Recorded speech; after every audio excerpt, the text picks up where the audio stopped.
Hi hello friends, this video sponsored by Bymode shopping. நம்ம இப்போ பனை மரத்தை பற்றி தான் பார்க்க போகிறோம். பனைமரம் ஒரு புல்லினத்தை சார்ந்த தாவர பேரினமாகும். அறிவியல் வகைப்பாட்டில் இதை எப்படி சொல்லுவாங்கன்னா போரசஸ் அப்படின்னு சொல்லுவாங்க. பேரினத்தில் பல சிற்றினங்கள் அடங்குகின்றன.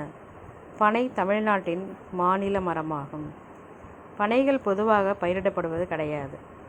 இயற்கையிலே தானாகவே வளர்ந்து பெறுது. இளம் பனைகள் வடலி என்றும் அழைக்கப்படுகின்றன. பனைமரம் வளர்ந்து முதிர்ச்சி அடைவதற்கு 15 ஆண்டுகள் ஆகும் என்று கருதப்படுகிறது. அதன் வாழ்நாள் மனிதனின் சராசரி வயதிலும் கூடியது என்பது குறிப்பிடத்தக்கது. பனைகள் குறிப்பிடத்தக்க வளைவுகள் ஏதுமின்றி சுமார் 30 மீட்டர் உயரம் வரை வளரக்கூடியவை. இதற்கு கிளைகளும் கிடையாது. இதன் உச்சியில் கிட்டத்தட்ட 30-40 வரையான விசிறி வடிவ ஓலைகள் வட்டமாக காணப்படுகின்றன. பனைமரம் ஆப்பிரிக்காவை தாயமாக கொண்டது என கூறப்படுகிறது. ஆப்பிரிக்காவிலிருந்து மனித இனம் எங்கெங்கு இடம் பெயர்ந்ததோ அவ்விடங்களிலெல்லாம் ஆதி மனிதர்கள் பனை விதைகளை தங்களுடன் எடுத்து சென்றனர் என சொல்லப்படுகிறது. ஏனென்றால் பனைமரங்கள் மக்கள் வாழும் பகுதிகளின் அருகிலேயே பெரும்பாலும் இருக்கிறது.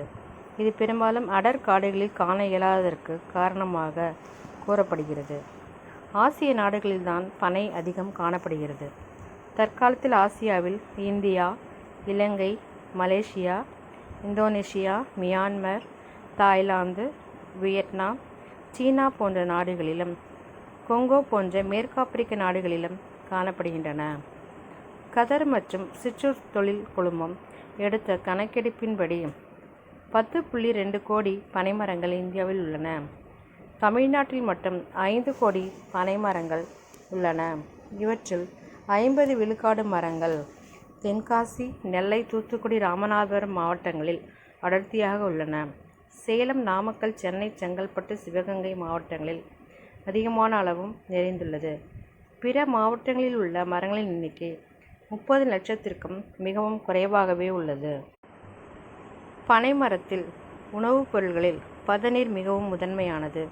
இதுவே கருப்பட்டி, வெல்லம், பனஞ்சீனி, பனங்கற்கண்டு, பனமிட்டாய், பனங்குல் என பல்வேறு உணவுப் பொருள்களாக வடிவம் பெறுகிறது.